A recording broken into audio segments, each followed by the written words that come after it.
So week 5, day 5. This is going to be the last time we're actually learning stuff and where the two programs are separate.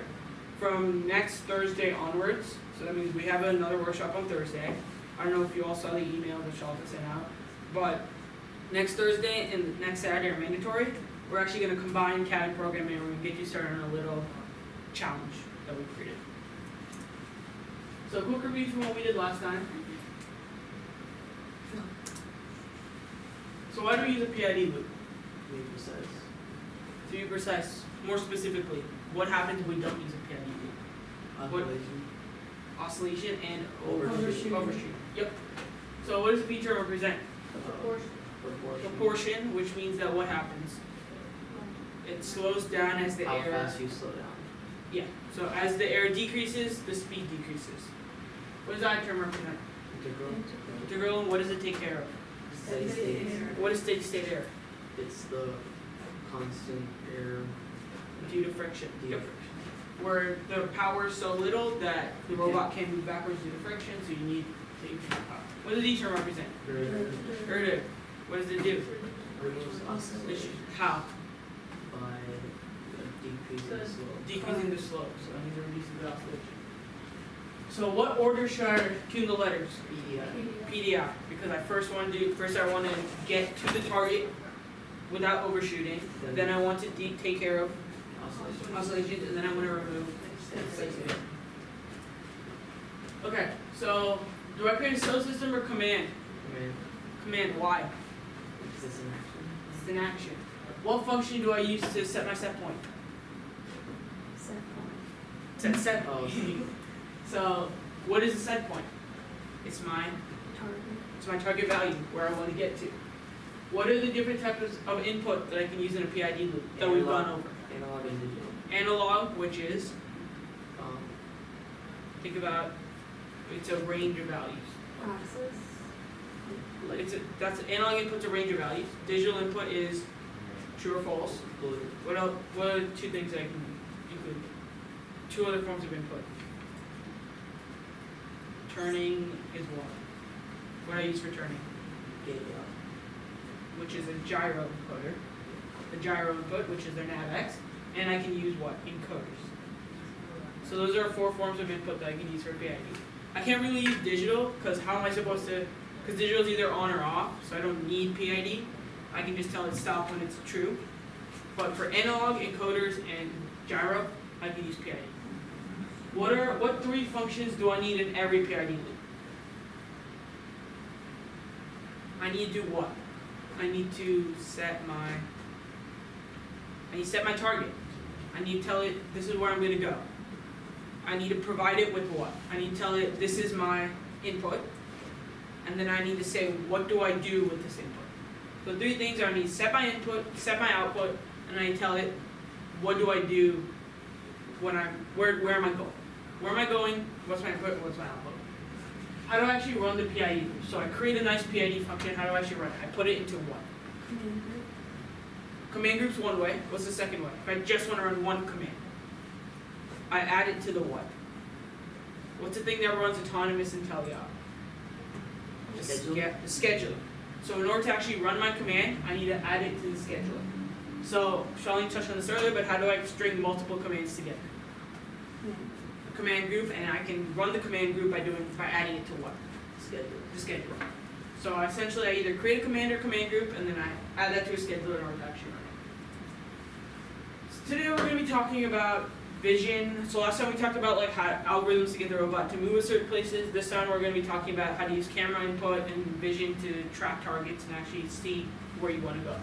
So before we can actually talk about vision, we need to talk about how we can actually get the video. Because in order to process something, we need to have video to process. So there's 3 ways that you can do it currently. This is the most clunky and outdated way. Basically, you can create a camera. So WFA has a camera server class. It's essentially you plug your camera directly into the RoboRio, and it takes the input from the camera and pushes that input to a driver station laptop. But the thing is, what do you guys know about like images and videos? Like what is it composed of? pixels which have what three values? RG and V values. So what this camera server does is it takes all the pixel information, the RGB values, and just sends it to the driver station. And then you need to do all your processing of those values on the driver station. So this is really intensive because you're sending a lot of data across from your robot to your driver station. The second way to do it is by using a Raspberry Pi or a second coprocessor to actually compile all the information. So you have your camera, which gets in the video and sends the pixel and RGB values to something like a Raspberry Pi. The Raspberry Pi compiles all that and gets it into a video format and sends the video format over to the computer so you can just physically see the value. So the Raspberry Pi, this is one of the common ways that we actually stream video at competition. When let's say we want two cameras in two separate positions. We can plug both those cameras into a Raspberry Pi, and the Raspberry Pi will be flashed with a software that's available online, it's FRC software. And then you can go to a web interface and set up, okay, I want to stream my video to my driver station. Whereas everyone here, when we showed the driver station like the very first day. So the driver station has this little console. It's called Shuffleboard, where you can actually view video and view system logs. So normally you do like system.println or like print error logs to your console. Well, the way that we see errors or like values is we output it to this thing called Shuffleboard. And Shuffleboard, then I wish I had the driver station laptop with me. Fortunately, I don't. But Shuffleboard's a neat little way to view your variables, to view your status of certain parts of the robot, and to view video streams. So the way that we view video streams in Shuffleboard is the video is sent to these things called network tables, which network tables essentially store all the pixel values, the RGB values that the Raspberry Pi sends to it. So then we can, using the web interface, we can set it up so it says send the video to Shuffleboard, and then in Shuffleboard we can say show me the video. So essentially what we can do is while we're driving, I don't know how many of you are familiar with the challenge from last year. So in the challenge from last year, in the first 15 seconds, we had this little black screen that came over our window, and we couldn't see the field. So we needed some vision system that would actually allow us to see the field. But how do you extract information from the video and use that in code? That's later. But first, before we can extract information, I need to talk about how we actually get the video. So last year what we did is we had two cameras, and we plugged in the camera to the Raspberry Pi, and the Raspberry Pi sent video directly to Shuffleboard so we could see what the robot was seeing. So that's one of the common ways. So if you just have general cameras, that's the way you're gonna stream video. The second thing that we use is something called the limelight. So if any of you have actually seen a robot, the little green thing on the front of our robot, that's our limelight. And Limelight's it saves a lot of time because you don't actually have to set up the coprocessor, set up the whole system. It just does the processing and streams the video directly in that little box. So all we have to do is plug it into our RoboRio or plug it into our switch, and it'll directly send video to Shuffleboard. There's no configuration involved. So those are the two main ways that we stream video. The thing with Limelight, why we can't just only use the Limelight, is the Limelight only has one camera, meaning that if we want 2 or 3 cameras to get 2 or 3 different angles of the field, we can't use the Limelight. That's why we have a Raspberry Pi, have 2 cameras, and we have the Limelight in the middle, so we have a 3-camera view of the field. So now that we talked about how to actually get the video, let's talk about how we're going to process it. I know without bringing the screen, hindsight, I should probably just put the question first, but what's an image? It's a picture. It is a 2-dimensional picture A bunch of with a bunch of pixels. It's a bunch of pixels, and it's a pixel, it's a grid of X and Y values, where each pixel has what values associated. RGB, which represent how intense the light is. So if you think about a real picture, back in the old days when you had the old photography cameras, they'd shine a light, and depending on how much light reflected back, that's how you get your picture, your black and white picture. Now we have 3 values associated with each pixel, but it's still the same concept. You have a grid of x and y, and then you have your intensity of your pixel comes out of it. But what's the problem with RGB? Can someone tell me what's the difference between that square and that square? If you couldn't see the whole image, what's the difference between those 2 squares? Nothing. Nothing. But let's say you wanted to say, I want to pinpoint the point exactly underneath the pupil versus something that's to the left of the pupil. Think of the circle. That's hard to do with RGB because RGB, the way it was designed is so that the picture is viewed as continuous. When you look at a picture, it looks nice. But when you're actually processing videos, if even a human eye can't tell what's the difference between one small pixel and another small picture, how's a computer supposed to do that? So that's why we generally do something called thresholding. So generally, what the simplest thresholding is that if my RGB values are below a certain point, it's black. If they're above a certain point, it's white. So you can take a picture like the one that we saw before and turn it into a black and white image, where I have certain things that are white and certain things that are black. So if something's really bright, like let's say, so last year FRC they gave us reflective tape. So if we shine something off reflective tape, then it'll be really bright or really dark. Really bright. So when we do thresholding, it'll show up as white, while everything around it will show up as black. So that's why it's really easy to distinguish where a vision target is when compared to other things, because it'll show up as white or like close to white, while everything around it will be super dark. So the most simple way of thresholding is called grayscale, where you take, it's like turning them into those old black and white movies, where you take your RGB value, and instead of assigning 3 values for each pixel, you only have 1 value for each pixel. So this is just a formula, just you multiply your R value by 0.299, your green value by 0.58, and then your blue value by 0.114. There's multiple ways you can manipulate that formula, but the essential concept is you're taking something that's colorful and smooth and turning it into black and white. The thing with black and white is if you have 2 pixels that are right next to each other and you want to see the difference, you can directly compare the values. So when you're comparing RGB values, let's say your green is higher but your red and blue are lower, you're not sure whether they're actually different or not, or if it's just something with the light. But here you only have 1 value to deal with, that makes processing a lot easier.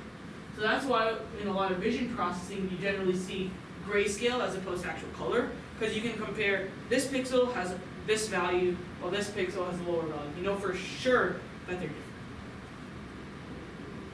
So the more common way of doing vision processing is something called HSV thresholding. So we talked about, so grayscale does what? So it makes it black and white, meaning it takes your RGB values and turns it into 1 value. So what HSV does is it stands for hue, saturation, value. The value in HSV does the same thing as grayscale. You have your colorful image and you have it in black and white value. But even when you have black and white, there's still that gradient of like gray that you could have. And our goal is to make things as easy on the computer as possible. So by using HSV and having that hue and saturation value, we can actually make it more distinct whether something is white or something is different from the rest of its surrounding. So if you have a face and you so if you go back to the previous slide, if you have that face and you turn it black and white, you can still see all of the features clearly, but let's say you just want to isolate like the physical face, then you can use hue and saturation, because the face will have a different hue than, let's say, the cat or her hair, and you'll be able to get a value that represent what that face is. And that's super useful in like FRC, because let's say we had those vision targets before, right? Those vision targets aren't just suspended in the air. They're put on like a cardboard box or put on like a rocket or something. And when you're viewing them in grayscale, you'll be able to see the tiny shades of gray behind the vision target. And you might go slightly left or slightly right by missing the vision target. By putting HSV, everything else will turn black, while the vision targets will be the only thing that's shown. So if you go to the next So if you actually see, those are examples of vision targets. If you see over here, I don't know how clearly you guys can see it, but you can see can you see the sofa in the back over there? So that's an example of why, that's a picture in grayscale. I mean, obviously the exposure is turned down a lot, meaning it's still very easy to see the targets, but you can still make out the sofa and the background details around those targets.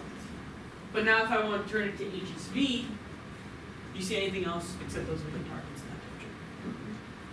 So that's why HSV is so useful, because it removes those background details that a robot might pick up on. One common example of this is lights. If your room has lights, what happens to your vision across? So if I have a grayscale and my room has lights, what color are those lights going to be? They're going to be white, the same color as the targets. Meaning the robot could see the lights and say, oh, I'm right where I am because I'm in front of a light. Because the light is above me and I see that light, so that's why I'm right here, even though the vision target is somewhere else. So the thing about HSV, since it since you can tune the hue and saturation, you can actually remove the light. You can say, because the lights will have a different hue and saturation than the vision target, even though the value is the exact same. So by tuning the H and S value, you can tune it so it only recognizes what you want it to recognize. So there's two ways to HSV threshold.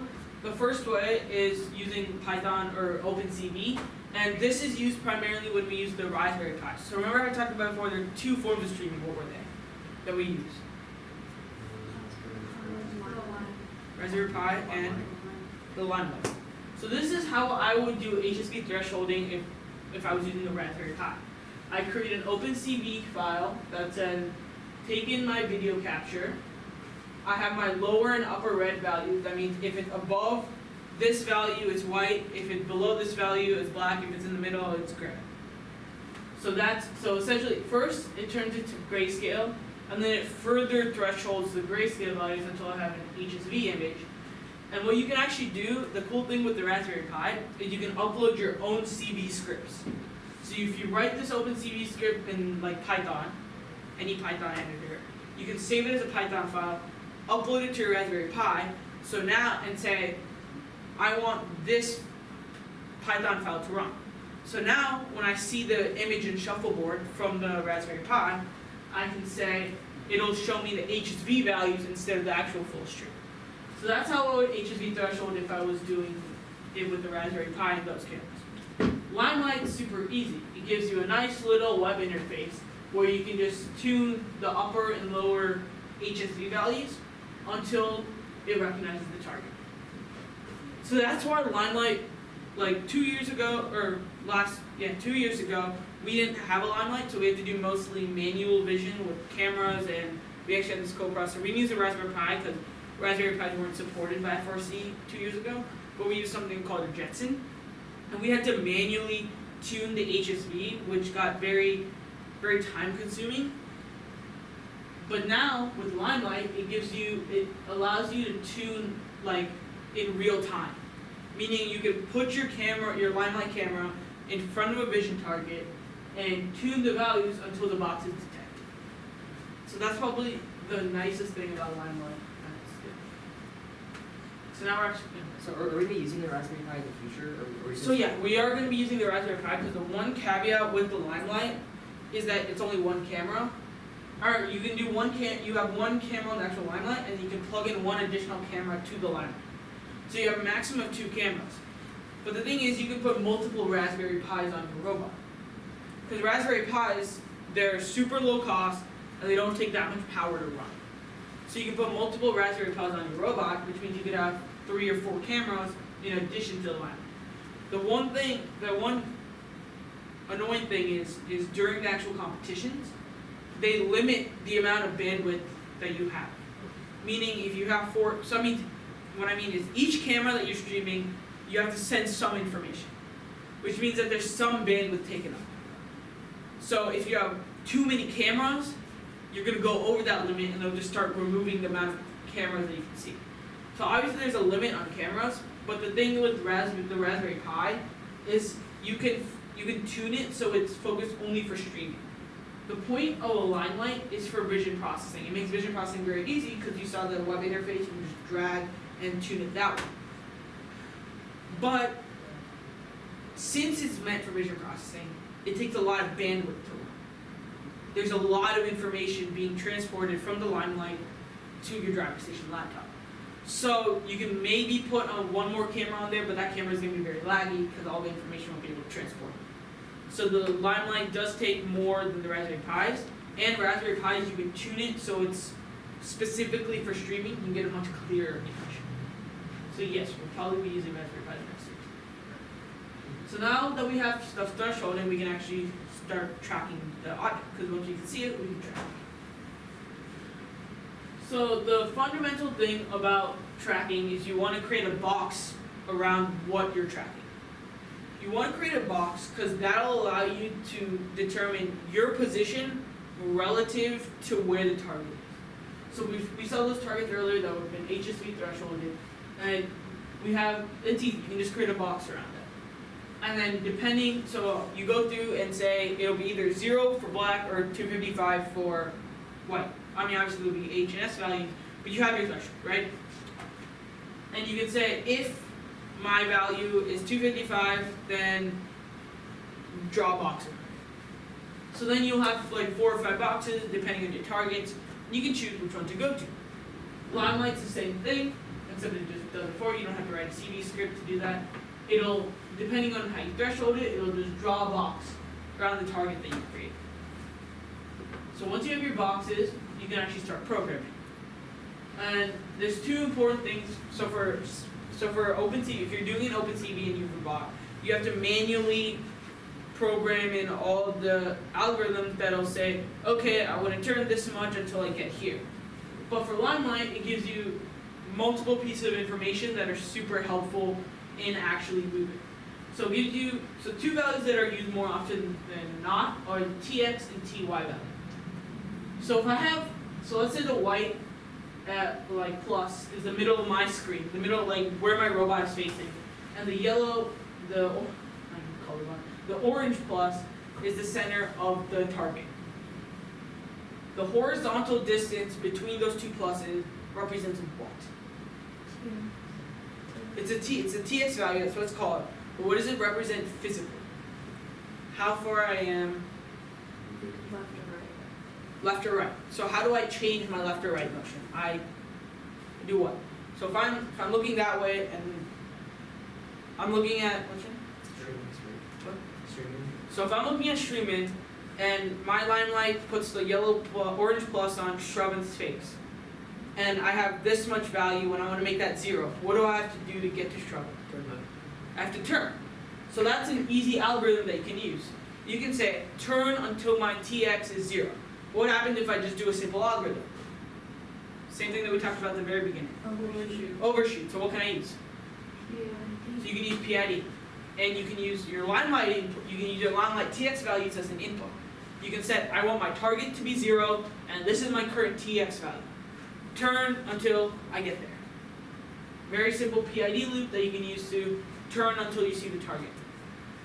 The second value that they give you is the vertical distance, which is TY. And what does a vertical distance represent in real life? How far up it is, like if you're facing something. How far away it is. This is the center of my screen, and I'm like 10 meters away. The target will be a lot smaller compared to my thing. So what'll happen, so even if I'm perfectly dead on straight, what'll happen to the plus when compared to the center of my target? It'll be a lot smaller, which means the center will be oriented up. But as I get closer, the pluses will start doing what?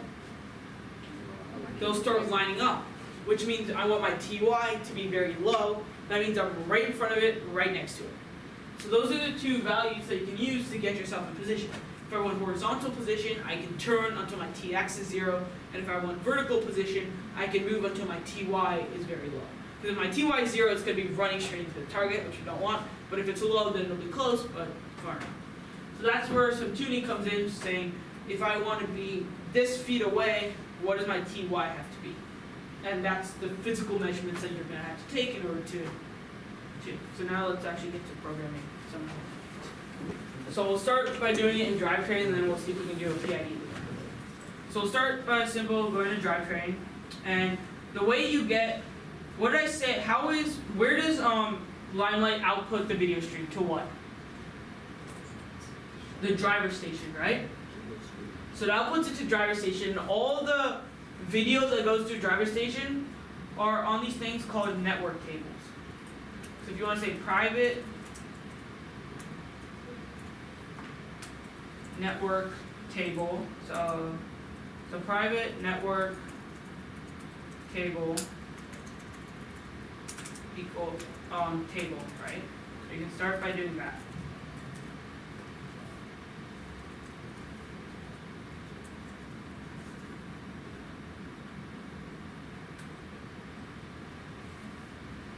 Right? And then in your constructor, where you configure time, you can say table equals new network table. So table equals new network table instant. Dot.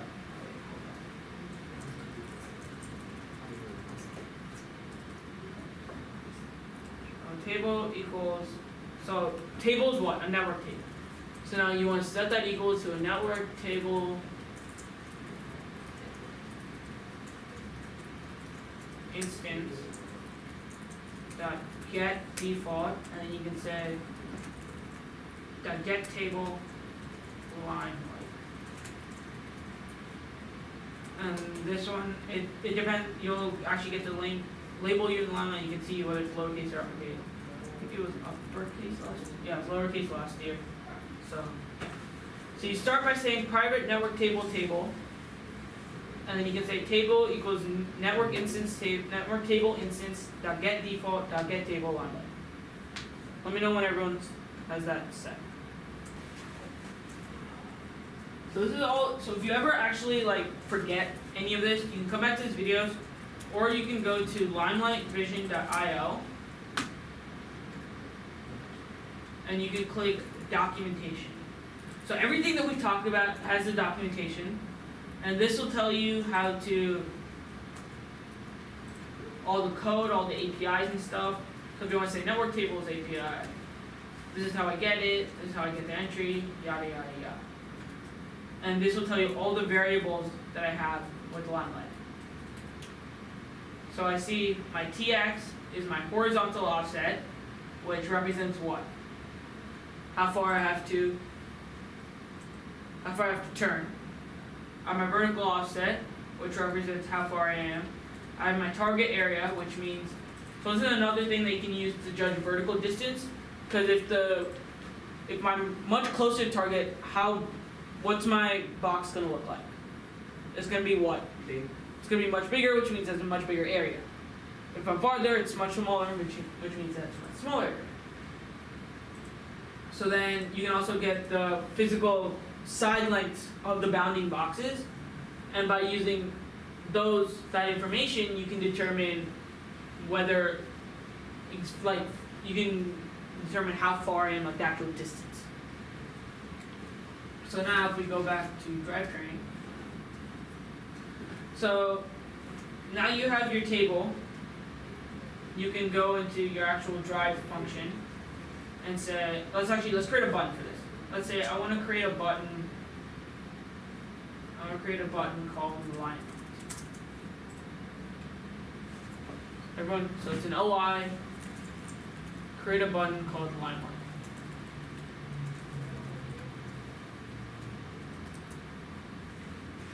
So now we have to create a case statement for that. So case Limelight. So return. We'll do write controller. Yeah, so this is depending on what's free. Let's say it's raw button free. Right. That's gonna be my button for Limelight.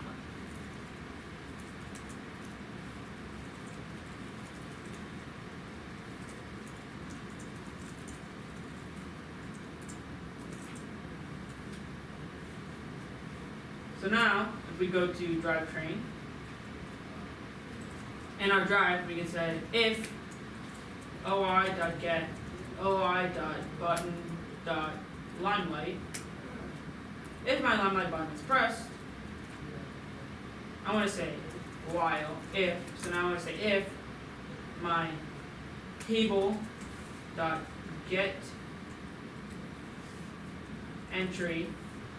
So if my table dot get entry, if I wanna, let's start with turning. So if I get my tx value dot get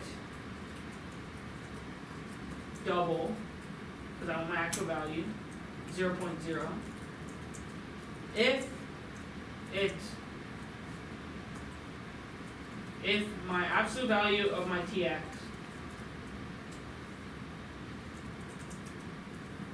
is greater than 0, so it's not equal to 0, then, so if my absolute value of my tx is greater than 0, which means I'm not at the target, then I want to do robot.drivetrain, or we're in drivetrain, my bad. We can just do this dot drive 0.5 comma negative 0.5. So this is a nice way to say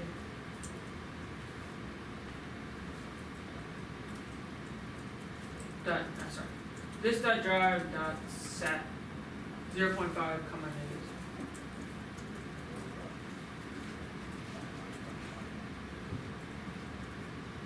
Drive can't type. Dot tank drive dot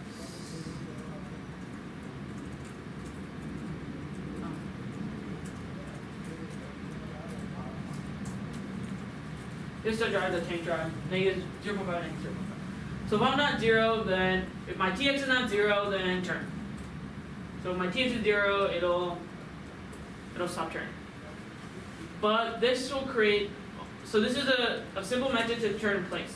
So if you're just turning in place, something like PID might be better. But the reason that we use Limelight is for something called driver assist. So an easy way to do that is we can create a simple P loop. So if we're doing something like driver assist, it's going to happen constantly, right? So if it happens constantly, do we want our algorithm to take a long time or less time? Less time. So if we want our algorithm to take less time, we'll do a KP loop, or just a P loop instead of a full PID loop.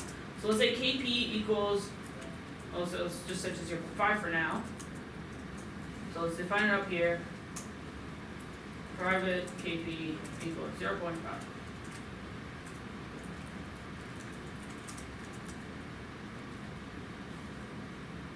Private double KP equals 0.5.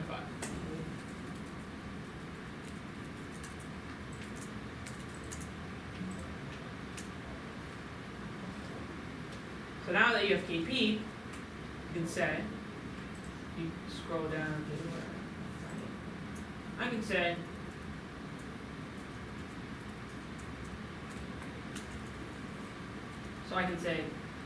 so now up here I'll just create another variable called private double tx. Right, don't define it.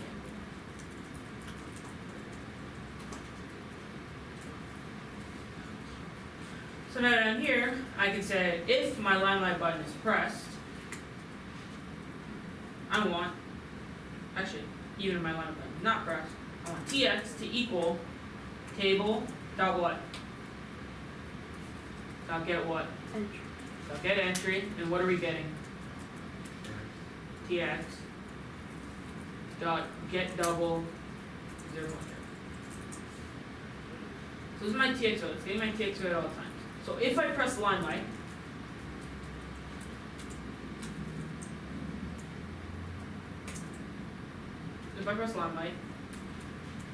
I want my robot drive, tank drive, here. I want it to go, I want to get my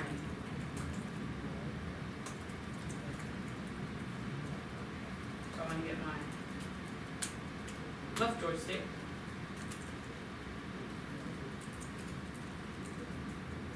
So whatever I'm moving forward, I want to add it to KP times TX.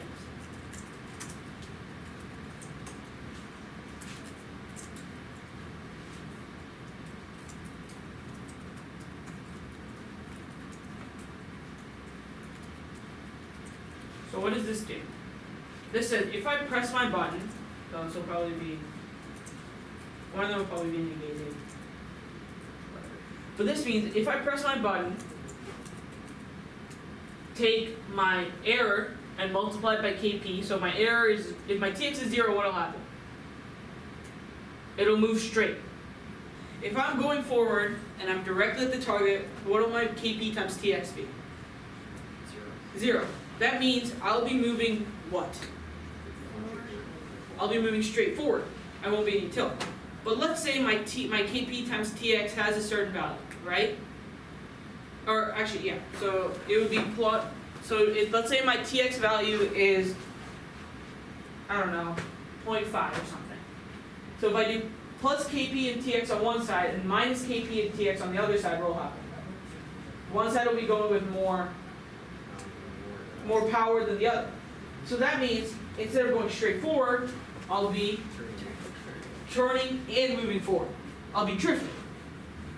So that way, what this algorithm will do is it'll drift until my TX is 0, and at that point what will happen?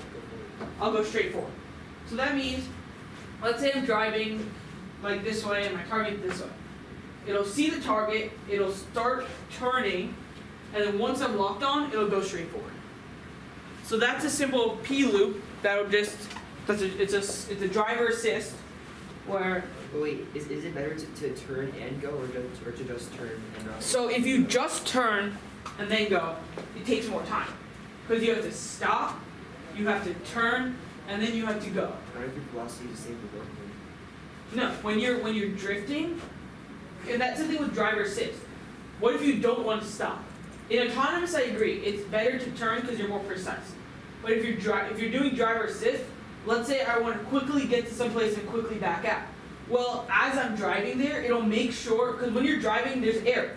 So let's say I'm going towards a target and I accidentally put more power on one stick than the other, I might be turning.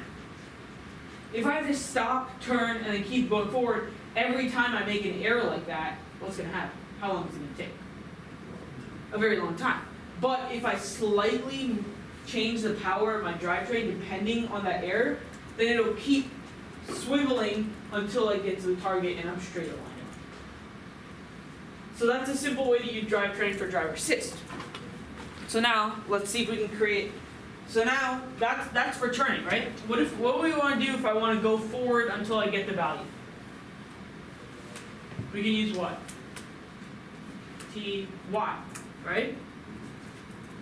So now up here, let's do private double ty.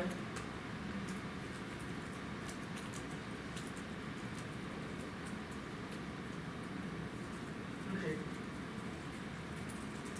Let's make a couple. And then down here we can say ty equals table dot entry ty get double. So let's actually, so now if we wanted to do a simple loop, we can say, let's just stick with the same button for now. If I'm pressing limelight, then if ty is greater than 0.3, if the absolute value of ty is greater than 0.3, then I want to just drive, tank drive 0.5, 0.5. So until my ty is that value, as I'm pressing the button, until my ty is that value, I want to drive forward. That means once I'm aligned, right? This doesn't take into account tx. So once I'm aligned, once I'm straight aligned, and I press the button, let's say I think X in this case, it'll move forward until I'm the right value. So let's see. So now so we did tx separately, and we did ty separately. Let's see if we can come up with a sort of algorithm that'll say, okay, once I see the target, I want to turn until I'm aligned, and then I want to move forward until my ty is a certain value. So for that, let's create two functions. So in drivetrain, say public double get tx, return tx.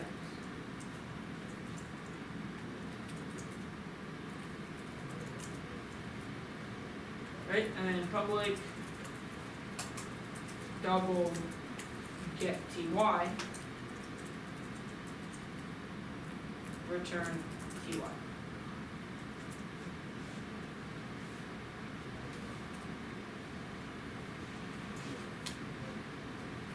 Someone have that? You good? You good? Yeah. Got that? You have that, or you got all that, or? Make sure you have your semicolons. You're good.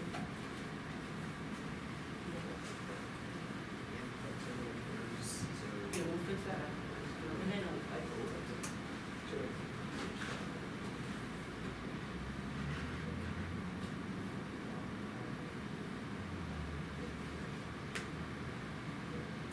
Okay, you have to download it. Wait, can I go see that? Did you? What did you do? Earlier, I got, I need this, Did you build it? so.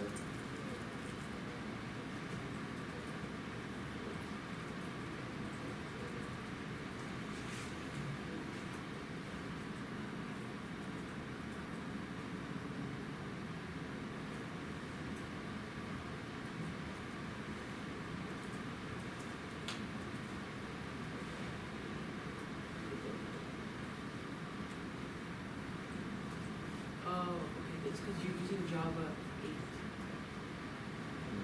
instead of Java 11. You guys seen that before? I didn't fix that on the first day, it just works. I think I know how to fix that afterwards. Don't know how to do it. Okay, does everyone who has, did you get that one? Just do you have it written down? Yeah. So now, let's create a PID loop for this. So let's create a command that says, create new class or command, PID subsystem, because we don't have, and let's call it turn to target. Or just turn target. Two keys. Turn target. Okay?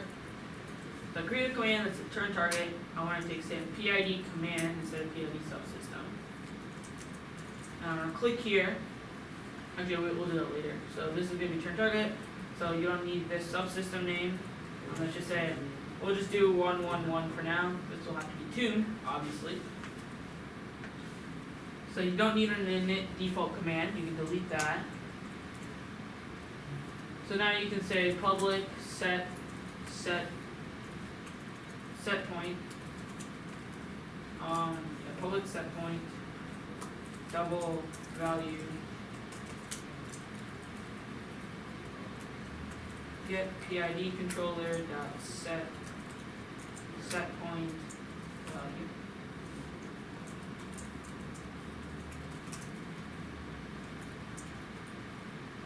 So now turn target do double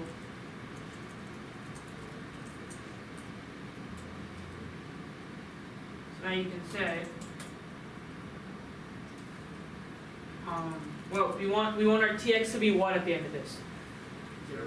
0 or close to 0, so we'll just give it a threshold of like 0.1. So we'll say this dot set point 0.1. So now what's our PID input? It's going to be what? RT. So you can do robot.drivetrain.getTX. So that's going to be our PID input. And our output, what are we doing? Are we moving straight or are we turning? We're turning. So we can do robot.drivetrain.drive negative 0.5, 0.5. Well, obviously, it might be going the wrong direction, so you might have to flip these, but so now once we have all this set up, we can say get PID controller dot enable. So it should, and then now we need to click, so click this, up here, click the little light bulb, click add unimplemented methods, and say when it's finished, return true, and we want to make the robot stop moving.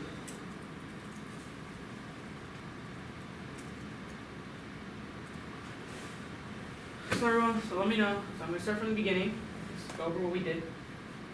We said we made this PID command. We said turn target. We took out the little subsystem name in the super. We said this does set point 0.1 get PID controller dot enable. We create a function called setPoint with double value, and we said get PID controller dot set point value. And then we said our PID input is our TX value, and our PID output is our drive value. And when we're finished, we stop. Okay. And this is a command, so we have to go up here, and we have to, under the super, we have to say requires robot drive. So now that we have our turning working, let's create another method. Say create new cluster command PID subsystem drive target. Change this from PID subsystem to PID command.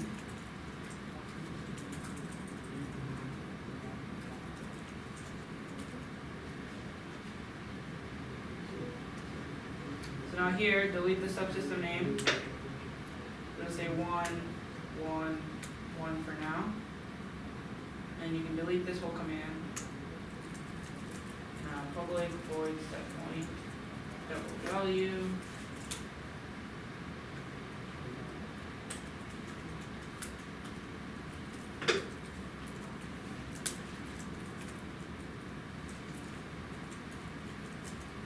And we say this also requires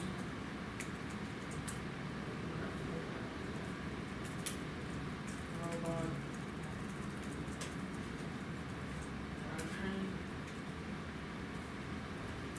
And what do we want our TY value to be? High or low? So this does set point, I'll just say 0.3. Alright.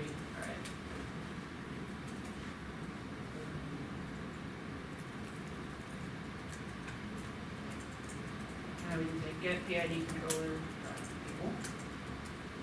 So then we need to set our input is robot.drivetrain.get TY. And our output is robot.drivetrain.drive. We want to drive forward, right? That much. Or actually, here it should be output, my bad, because it gives you the output, right? So output. And actually in the other one where we did turn target, if we go back down here, it should be negative output.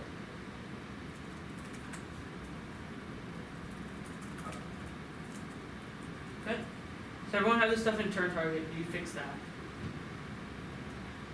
That should be output, and then in drive target, you do output, and then we have to import my implemented method. We say once we're finished,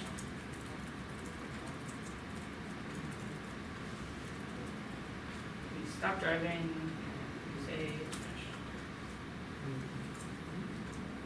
Okay, so just to recap, we said we changed this to PID command. We changed this to PID command. We said requires robot.drivetrain. We create a function called setPoint, or we did get PID controller.setPoint value. We said this does set point 0.3. We said get PID controller.enable. We returned our PID input as the TY value. And then we said drive output. And we said when finished, stop driving and okay. So now that we have our two commands, we can create a command group to link them. Let's say new cluster command group, move target.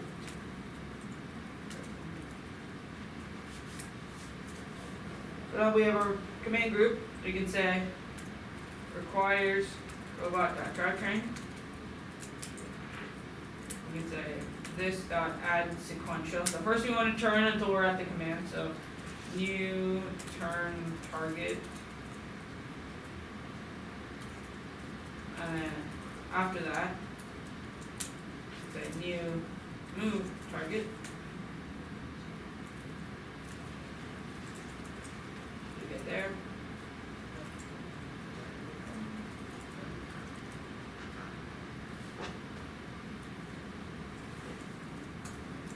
Does everyone have this? Remember to import stuff if you have to. So now, when we have the command group created, we can go to drivetrain. We can go down to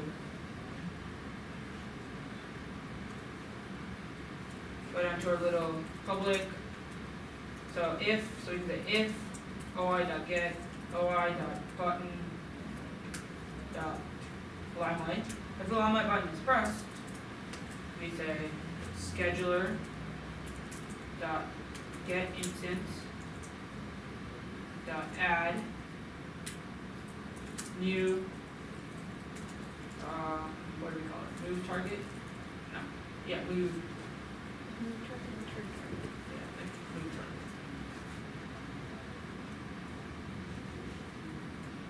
It should be drive target. Right. It should be target, and you probably import it. But yeah.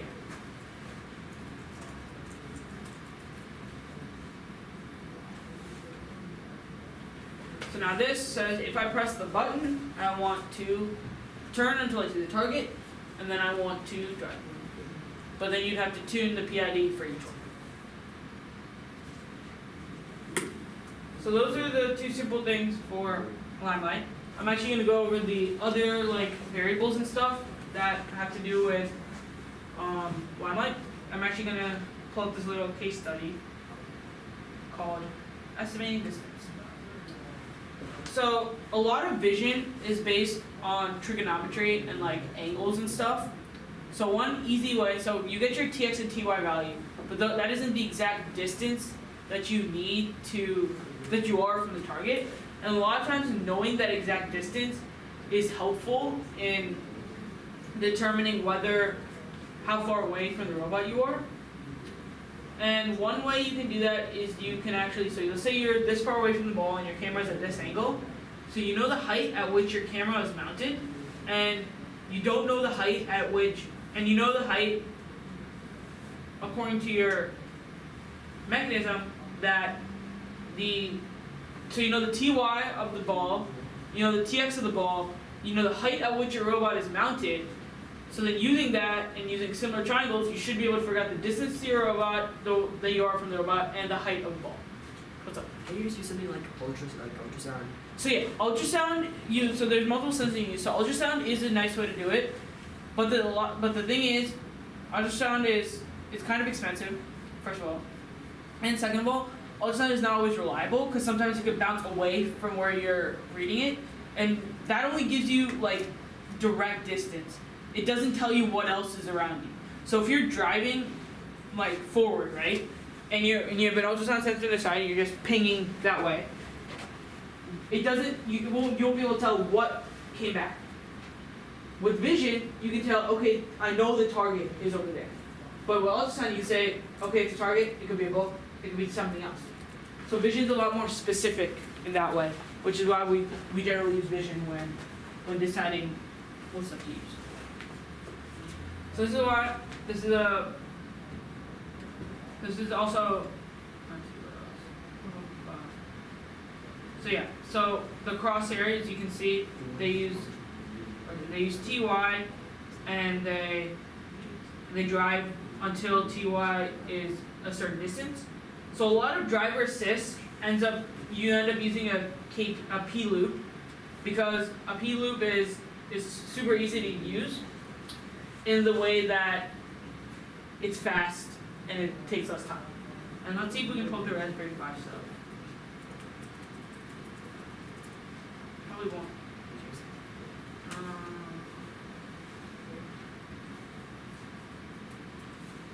So if you actually go to NFR, so this is also another great resource if you don't remember anything. It's the screen steps. It's just an explanation of everything that's on the FFC release. So you go to FFC local and you're met with this little interface over here. And this will tell you the specifics about your Raspberry Pi or whatever code processor you're using. So then you can go down to vision status and that'll tell you whether you're connected or not. And a lot of the times, what happens when you have an error in the code? Where does it go? In your what? Your terminal, right? So this is essentially the terminal for your Raspberry Pi. And if there's an error in your code and something's not happening, it'll show up there and you can debug a lot easier using this console. So the network settings, this just tells how the driver station is supposed to connect to the Raspberry Pi. So you don't have to mess with this too much, just set it to DHCP and you should be good. And this is just so the thing with the Raspberry Pi is you can actually configure it so it's linked to your team. So if you have multiple Raspberry Pis, you can link it to your team, and every time you go to frcvision.local, those Raspberry Pis will show up. So once you link it, you can actually open up the camera feed, and you can change a bunch of your HSV stuff here. So you can change your HSV stuff here in the Raspberry Pi settings, but often you end up you can do it with CV as well, because when you're changing the HSV stuff here, it doesn't actually give you that feed to process with. It gives you like the original feed. So most of the times you end up thresholding it in CV and then doing the processing on top of that. So this is useful in terms of you can actually get the values, but the actual values you have to plug back into your program.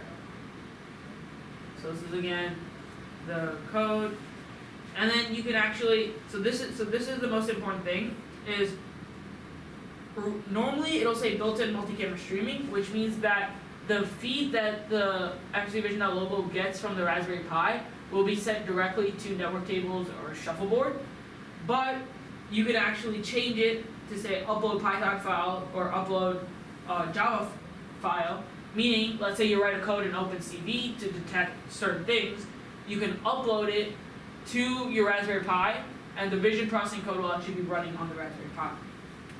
And then you can click save and that's pretty much it.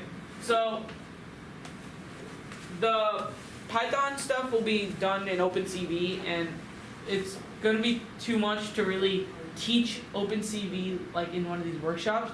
So if you're interested, I can send you a couple of resources for you guys to get interested in. But the main thing is learning how to use the limelight. And I think, does everyone understand how to get TX and TUI and use that in a PID loop? And know when to use TX, when to use TUI. Is everyone good on that? Okay, so I think we're done for today.